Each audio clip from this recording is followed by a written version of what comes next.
the chat room or two? Yeah. Yeah. Yeah, exactly.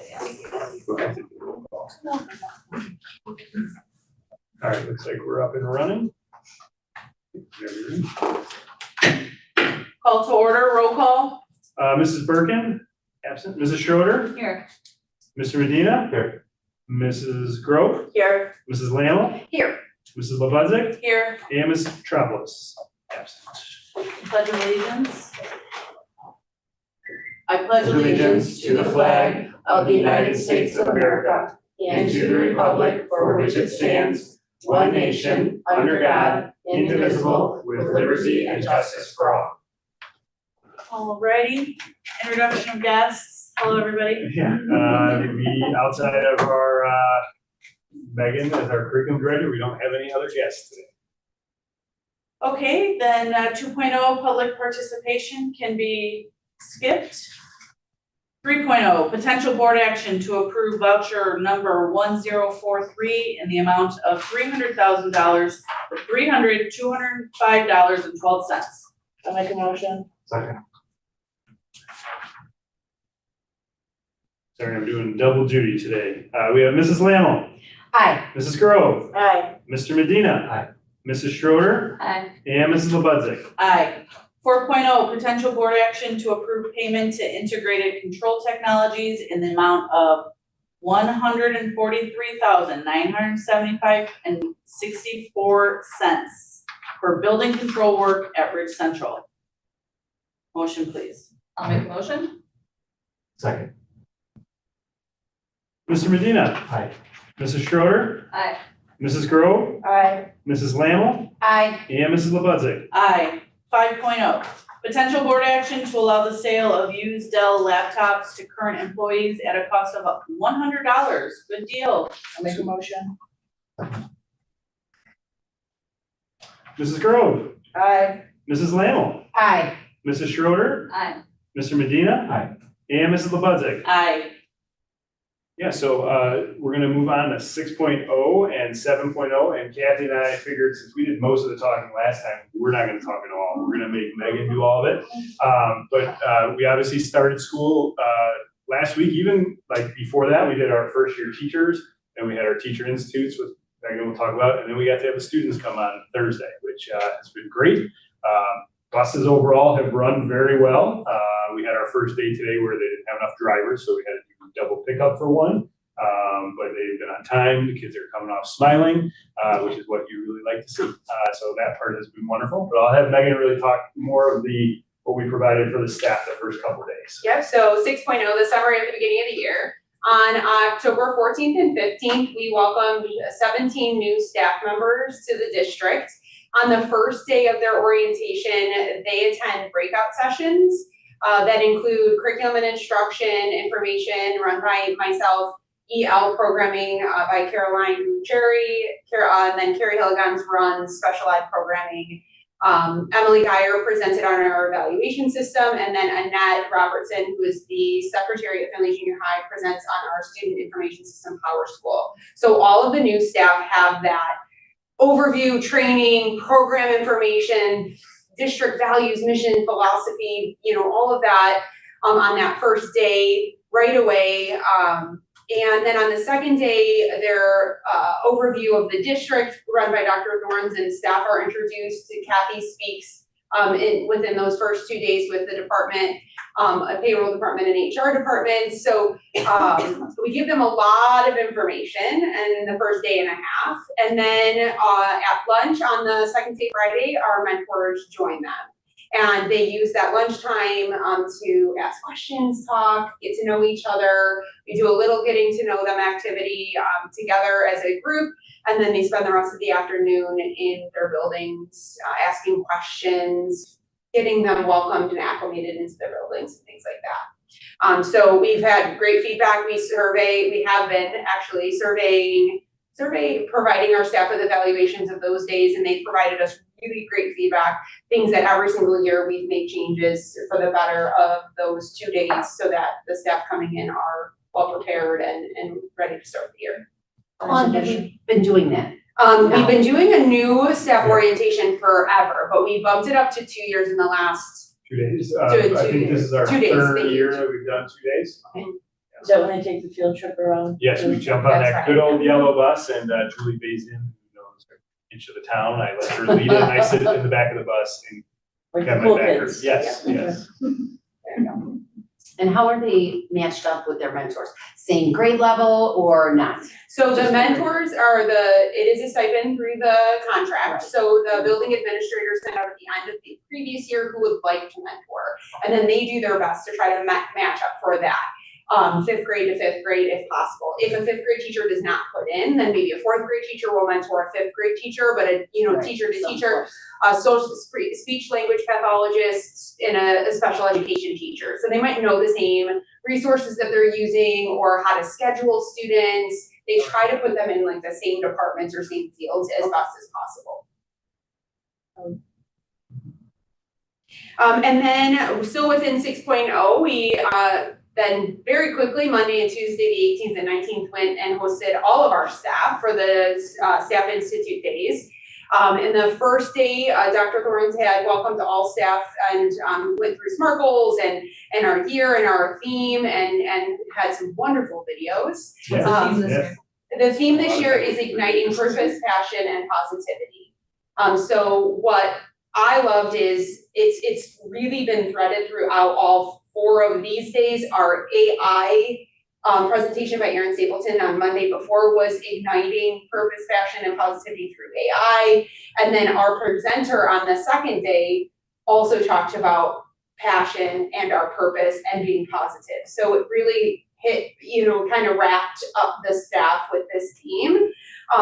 And so the first day they had a lot of time to collaborate. We've heard a lot about the need for planning, co-planning, especially across EL and special education co-teachers, building time with their, administrators, staff meetings, things like that on that first day. And then, like I said, we had Monica Genta out, who presented on 180 Days of Awesome. And she did a keynote speaker presentation with all of the staff to start on that second day. And then she did breakout sessions. Pre-K through 3rd grade teachers met with her, and then 4th through 8th grade teachers met with her. Staff, including paraprofessionals, encore special areas, things like that. And she gave them strategies that they can walk away with to just truly ignite passion for learning within the students. And I actually got a box from her today with some of the fun little ways that she ignited passion within the students. So I've got to see who gets those fun things based on those presentations. But she talks about different strategies to motivate students, to get students engaged, different ways to ask students questions to get them more than just yes, no, fine, good, but really to respond in ways that get them to learn and be engaged in their learning. It was great. We had a lot of great feedback from Monica Genta. I think probably 25% of the staff that filled out the evaluation asked for her to already come back.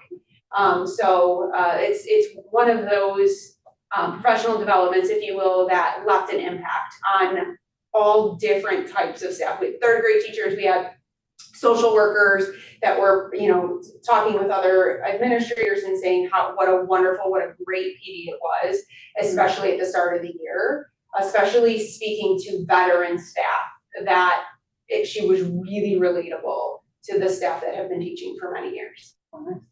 Yeah, I will say I'm very glad I went the first day and didn't have to go after her, because it was very inspiring.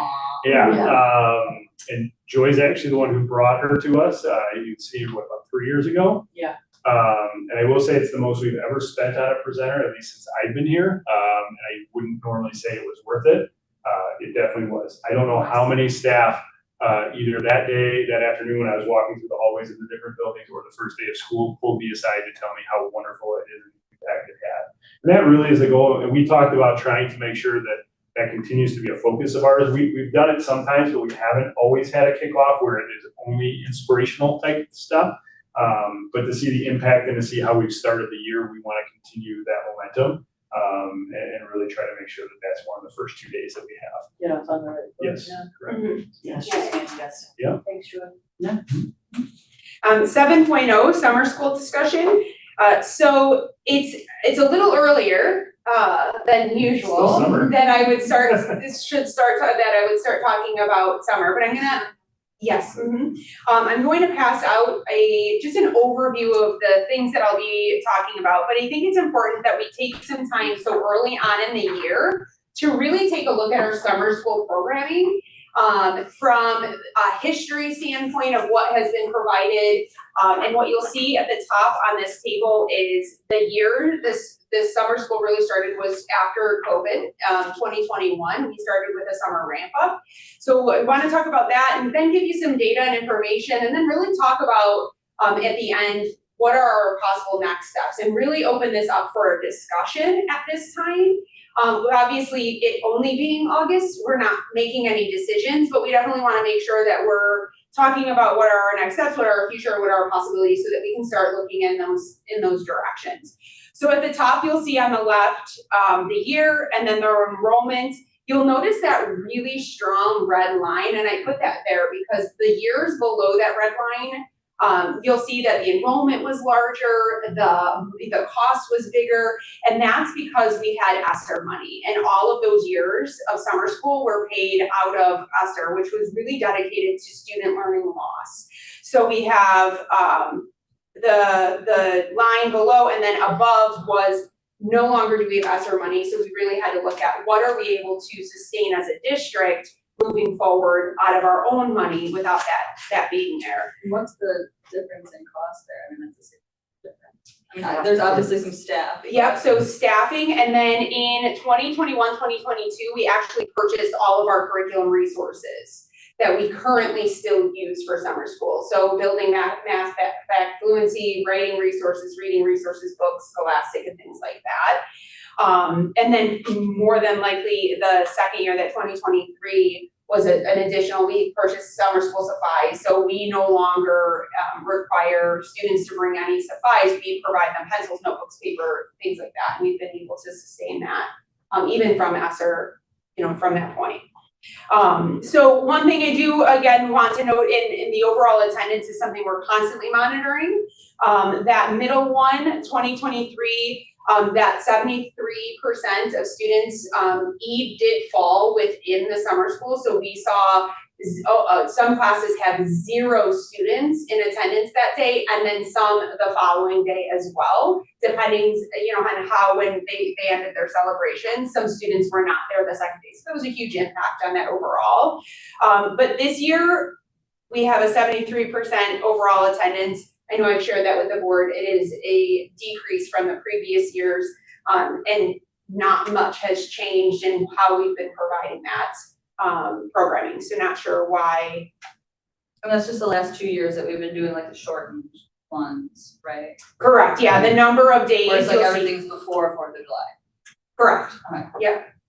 Yep, and nothing, and you'll see the number of days. So that 1 year that was higher was more days, more staff. So we're gonna have more of a cost to that. Then the 21, 22 is more staff, more days, and on a higher cost to that as well. And then obviously more students.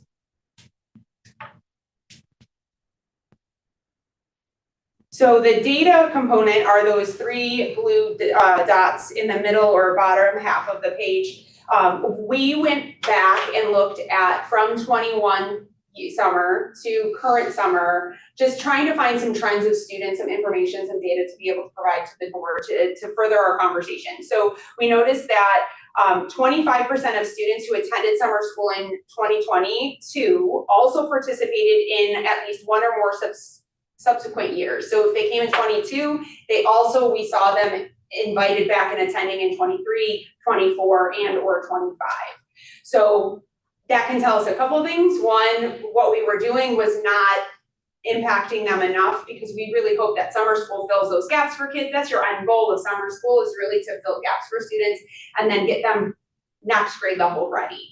If they're being invited back repeatedly, we would look at that data to say, well, they were constantly falling below that percentile where we would invite students back repeatedly year after year. 23% of students in 2022 summer school were later identified as needing an individual education plan, identified having special education needs. Again, This is not a program that can be used to identify students. It's not an early indicator for students, and it can't be used as an intervention to determine if that student does need more support. And so what this does tell us is that students that were being identified for summer school did have gaps in their learning. But eventually, again, what we are doing in summer school is not filling their gaps if there's an academic deficit within that student's needs. And then 26% of students in 2025 committed to attending summer school, and then dropped out at some point during the summer school. So I actually took a snapshot on the bottom left-hand corner of our attendance tracker from 2025, and I've highlighted what is the 1, 2, 3, 4, 5, 6 last 7 days, and you'll see the check mark means that a student is attending. If it is a blank box, it is a student does not attend that day. So just the inconsistencies of students showing up. Some students after the first 6, 7 days end up not showing up for the last 6, 7, 8 days. And that highlights It showing. looks like a student didn't show up for the first like 5 days and then came one day and then didn't come back. Correct. Now, this is only a snapshot of 7 of the 13 total days. So Okay. that student might have shown up for the I first guess 6 6 days, but then not showed up for the next 5, and then showed up for the 6th, and then not the 7th, right? Or along those lines, but yeah. And that's just a snapshot of one grade level. And it varies. Certain grade levels have higher attendance, lower attendance, infrequent. Some students show up. Some students' parents don't show up at all, but they committed. So some students get dropped to the bottom of the roster. We don't include those in our overall attendance, but at least 10 students every single year, parents commit, and then before the first day of summer school, the parent calls and says, my child's not going to be attending. So They give a reason why? some can't get transportation, even though we do offer busing if it's out of walking distance, we do offer that. Some just say, you know, we decided to go out of town, vacation. Some want the sibling to attend, and because the sibling isn't attending, they don't have a care for the, you know, other siblings, things like that. So we've had a variety of reasons. A lot of what happens in this middle, like about halfway, is a lot of them leave for vacation.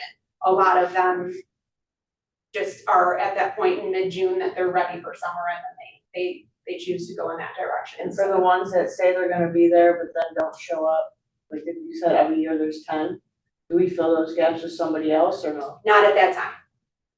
At that time, we're already into the summer, and that would be past when we would have been able to fill and get busing and stuff for students and offer that. Is there a difference between like the elementary and the middle school in terms of like attendance? So the last 2 years, our 6th through 8th grade, we've put together in one class with 2 co-teachers, and we've had higher participation and attendance from those 6th through 8th grade students than our K-5. K-5 ranges from like 65 to 75% attendance, daily attendance overall. The 6 through 8 is anywhere from like 70 to 85% attendance. This last year, 6th through 8th grade students, every single student on that roster, there were 16 of them, showed up on the last day of summer school. And that's 2 6th through 8th graders, 2 teachers. Are the rest of the grades individually? Yes. What about combining like K through 1, or, you know, like combining the other grades as well? And, I don't know if you're ready to get to this, but. Sure, go ahead. Future summer school options, that's really what we want to bring to the board. A couple of things, and I'll let Megan talk about it, but just things that we're talking about, and those are the types of ideas we want to kind of hear and mull over and eventually come to a decision. We really said probably by December, January at the latest, we need to know what we want to do moving forward. And I think if we had a specific, like, this is what we want to try, we would say, here's our recommendation. But we're really between finances and academic achievement kind of at a standstill right now. That's why we're hoping to do kind of a brainstorming, not just this meeting, but moving throughout the rest of this calendar year. So you'll see in the bottom right-hand corner that Dr. Thornton kind of mentioned, just some options that we want to open up for our conversation. We can continue with summer school as is, which financially, it is something that the district has taken on. So we would look to just continue the way that it is with the number of days that we have and the staff that it is and kind of keep it status quo. The second dot point there you'll see is to adjust the current summer school program, and this is up for options. So like was suggested, possibly cohorting the students, or maybe we focus on one academic area instead of math and reading and writing. Maybe we really look at it being a very intense reading summer school program. Or maybe we look at different options, and that's where we would look to kind of brainstorm what else is out there and what other options are out there. The third dot point there is to offer camp-like sessions. In my research and talking with other curriculum directors or other school districts in our area and beyond, many of them have removed summer school programming from their school district because they do not see the academic impacts. They see a lot of efforts going into it, but not a lot of return. What they see is that high impact tutoring, which is typically done during the day. It's done with someone who is trained in that grade level or in that intervention, is highly more effective than an after school summer or after school or a summer program. They've changed and transitioned to more like camp, 2-week camp like opportunities for students. So Oaklawn Hometown does this. Orland Park School District does this. LaGrange Park, where I would previous taught, also has something very similar where they. So 122 then, so it's create. Academic and then also. Okay, so it's like creative writing for 6th, 7th, and 8th graders, or coding and STEM for K2, and they kind of put these clusters and then open it up for more of a choice-based experience. If you think back to that old Park District book you used to get in the summer, and they're used to run like 2-week programs that were camp, but they would align to some of the expertise of our staff because that's who we would be looking to host it. Maybe there's a Saturn Wall camp or something. Try to capture those kids that don't get into that in the school year, right? So that is an open option or for discussion. And then the last one is the fourth dot point, which does suggest discontinuing summer school. And there is an asterisk there, just to make the board aware when we talk about summer school, it is not extended school year. Extended school year is required, and we would continue to, the special education department would continue to offer that for students that have that written into their IEPs. But this would be removing summer school for our K-8 students in that academic realm. Now, the students that are asked or, offered summer school, are these parents and or students aware that they are taking somebody else's place? Like, I mean, you don't want to be like shaming them when you ask them to sign up, but it's just like, it's really important that you come and know because, you're like first string here, you know what I mean? I mean, you don't mean to say it that way, but it's just like, it's really important that, you come and do because we have somebody else who might actually really benefit from it if you're unaware to do it. I mean, they have no problem telling you over in, high school, like, hey, you ain't gonna show up, you don't get it, sorry, not sorry. You know what I mean? Yeah, so the process to recruit students, if you will, or invite students is we go through and we identify students based on data. We then collaborate with the classroom teachers and the building administrators to make sure that we start with 12 students at each building, elementary, and then 6th, 7th, and 8th grade chooses that 12 or 6th, 7th, I should say, those 12 students. So we start with a pool for every grade level of 24 students. Then we send an invitation to those families, 24 invitations. Your child has been invited to attend summer school. Please fill out this link or Google form or paper committing to attending summer school. This year, we had to extend the list and extend the list and extend the list because even at that original list of 12 at each elementary, even of those 12s, we had so many families decline summer school, even from the original, that we were then extending to try to get rosters up to 10 to 12 students to make it. So we were sometimes reaching into students that academically were higher than a good portion of the students in that grade level, but we were really trying to provide an offer. But at a certain point, if these 24 students who are the students who are needing the most support over the summer are declining, we can't invite a student that it doesn't need it just to fill a spot also, right? So we have to be careful on that. Cause someone might see it as being like a punishment, you know? Sure. Summer school, or what did you do, or, you know? Yeah, and so once they commit, then 2 weeks before, we then send them a follow-up letter with bus information and location drop-off and, you know, bring a reusable water bottle, you know, all of that kind of beginning of the year summer school type information. And then on the first day, they,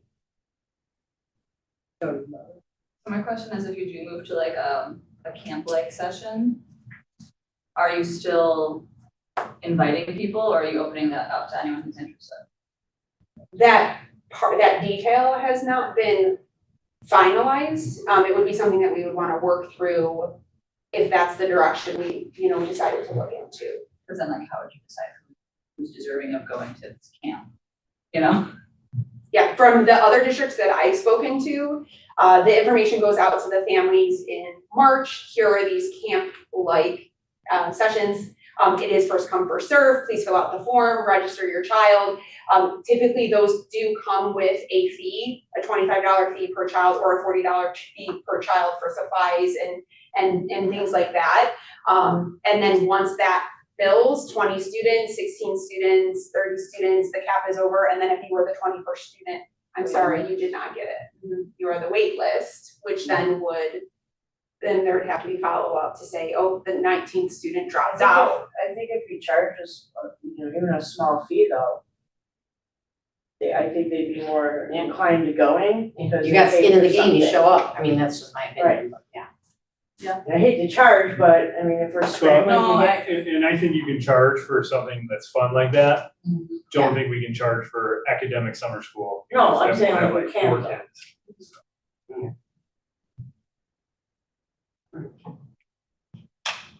I think you might get more interest that way. But what is our end goal? I feel like Yeah, with what's summer the school? purpose then? Is it academic, or is it just creating the community? I know for me, it's the creating the community, it's keeping that connection with school. Mhm.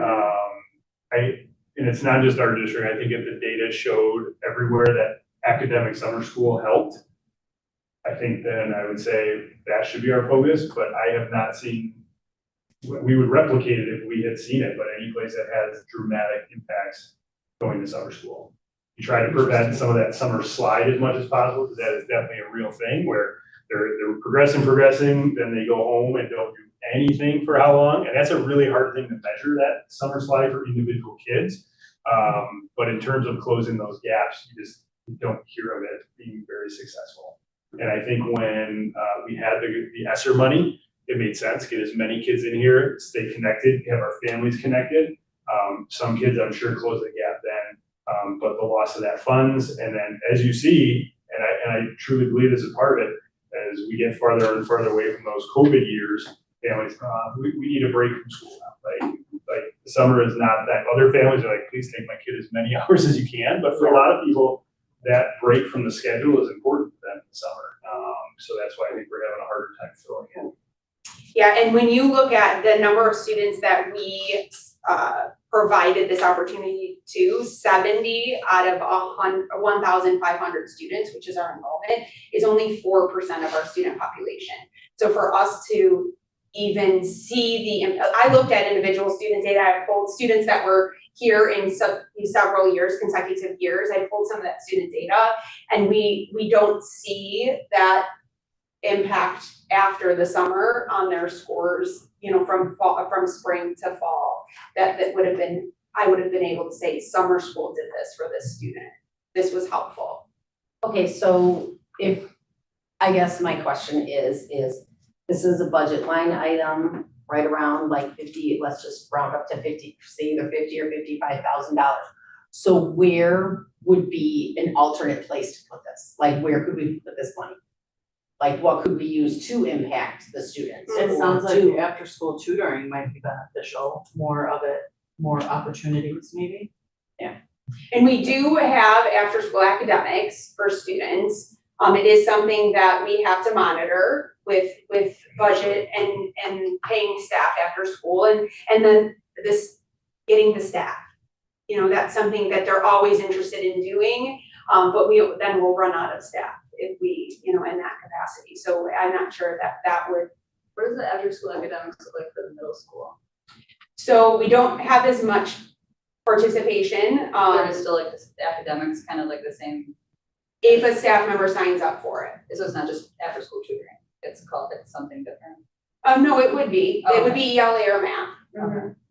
But at this time and over the last several years, we've not had a consistent after-school ELA or math tutor at the junior high. You have a lot of people who are already doing clubs or sports, so those people who typically have the time and aren't trying to run home to their families are doing that instead of tutoring. So we have not, like I said, had a consistent where it's like, you know, it's gonna happen. Is there like a homeroom period at some point throughout the day for the kids where like you could have that like a tutoring available Yeah, for they them have, during the day? it's during their lunchtime, there's like, I think it's 20-minute block, right? 26. 26, that they get during that time that they should be doing stuff and getting help, but, they Are do they it. pulled for interventions during that time or They're that's just free? Just- It's a study hall. Yeah. It's identified as a study hall for So everybody. potentially you could turn that into like a during the school tutoring. I like that idea. Yeah, No, I but think how, you- is that double dipping?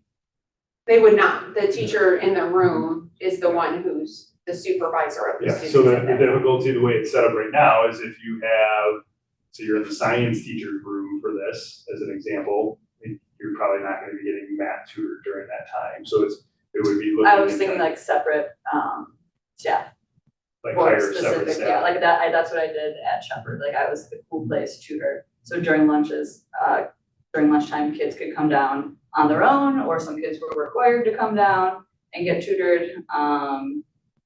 And they could stay for that just homeroom period, or if they wanted to eat their lunch down there, they could eat their lunch down there and stay down there the whole period.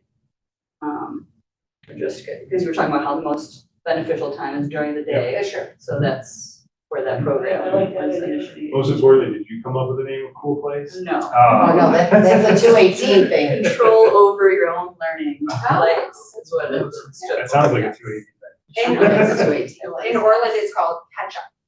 Because it's done they can do it during their lunch, so they Put some choose to ketchup on it? or catch up on your learning. It's something we can definitely explore. And I do think, so just kind of looking at these options, I think the worst thing we can do right now from what we've seen is number one, and that's continue with it the way it has been, just to say we have it. But I think exploring some type of camp-like session or this tutoring thing during the day are two really good options. And what I would ask for the board to do is continue to mull it over. Like if you think of something, send a message. We'll keep talking about it and we'll investigate some of these other things. Do you know, I'm sure maybe, I don't know, done a whole lot of looking into the camp-like things, but like what does the cost of that look like versus the cost of like a regular summer school? So I believe it's just compensating the staff for their time, which would be equal, right? So if they're spending 14 days here in camp, they're spending 14 days here in summer, and I use camp loosely.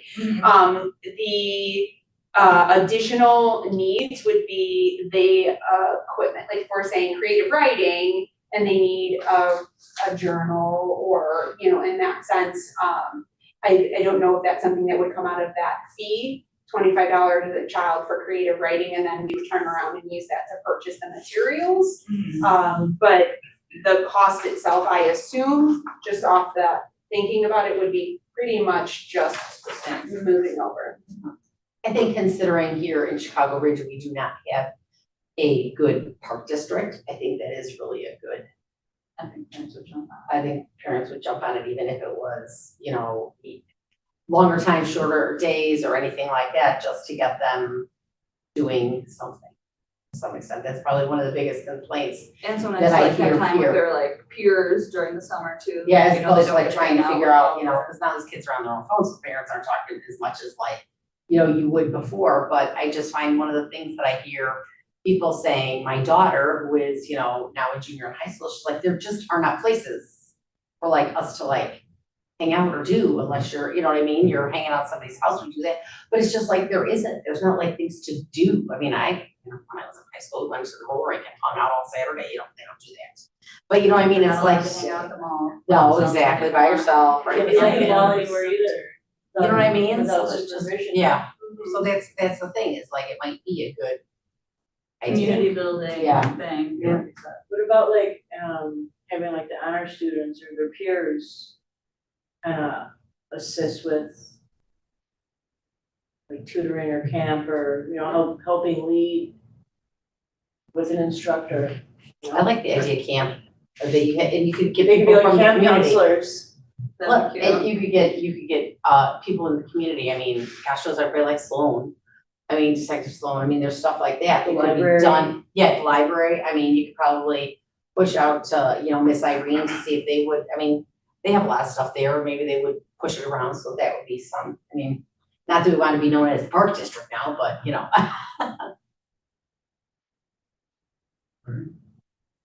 Anything else? Before we keep I like going? it, good talk. And we'll keep bringing it back, like you said, with the hope that at the very latest January, we'll have a decision so that we can move forward and have a great summer. It's crazy to think already talking summer as we're deciding. Never too late. Summer before. It's never too late to learn. Yeah, all right, we are going to look to adjourn to closed session for the purpose of the discussion, of appointment, employment, compensation, discipline, performance, or dismissal of specific employees of the public body, or legal counsel for the public body, including hearing testimony and complaint lodged against an employee of the public body or against legal counsel for the public body to determine its validity. However, a meeting to consider an increase in compensation to a specific employee of a public body that is subject to the Local Government Wage Increase Transparency Act may not be closed and shall be open to the public and posted and held in accordance with this act defined in the Open Meetings Act, Section 2C1, the discussion of collective negotiating matters between the public body and its employees, other representatives, or deliberations concerning salary schedules for one or more classes of employees as described in Section 2C2, the purchase or lease of real property for the use of the public body, including meetings held for the purpose of discussing whether a particular parcel shall be acquired as defined in Section 2C5, the discussion of security measures and the use of personnel and equipment to respond to an actual, a threatened, or a reasonably potential danger to the safety of employees, students, staff, the public, or public property as defined in Section 2C8, and the discussion of pending or probable and imminent litigation against, affecting on behalf of the district as defined in Section 2C11. We will not be discussing any student disciplinary cases. We have a motion. I'll make a motion. Mrs. Schroeder, Hi. Mr. Medina. Aye. Mrs. Lammle, Aye. Mrs. Grove, Aye. and Mrs. Lebedzick. Aye. All right. I do want you guys to keep in